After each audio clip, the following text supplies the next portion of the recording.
Les relations gouvernement-partenaires sociaux ne sont pas au beau-fixe en ce moment. Pourtant, ils étaient tous là, ces responsables des centrales et confédérations syndicales. Mudashiru Bachabi de la CGTB sera le premier au pupitre à donner lecture de leurs doléances, des doléances de la CGTB, mais aussi de la CSA, de la CSUB et de la CSPIB. Nous voudrions saisir cette occasion pour lancer un dernier et vibrant appel au gouvernement pour qu'il apporte dans les plus brefs délais la preuve de sa réelle volonté à trouver des solutions idoines aux légitimes revendications des travailleurs et du peuple, afin d'instaurer une justice sociale et une paix durable, toutes choses indispensables au développement économique et social du Bénin.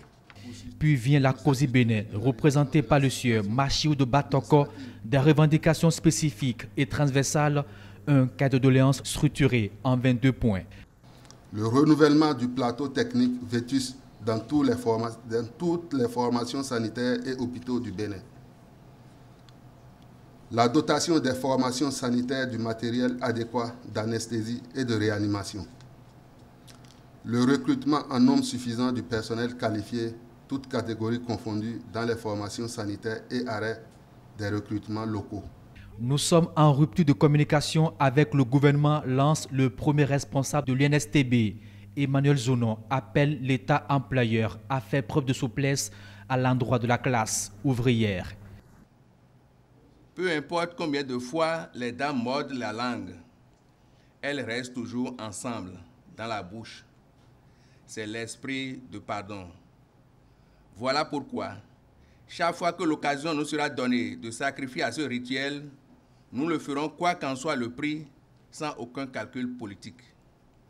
Car ce jour nous impose le devoir sacré d'évaluer le chemin parcouru, nous mettre en cause pour non seulement mesurer la distance qui nous sépare de 1886, mais encore et surtout mesurer le progrès réalisé depuis lors et constater si oui ou non nous avons fait des avancées sur le plan social.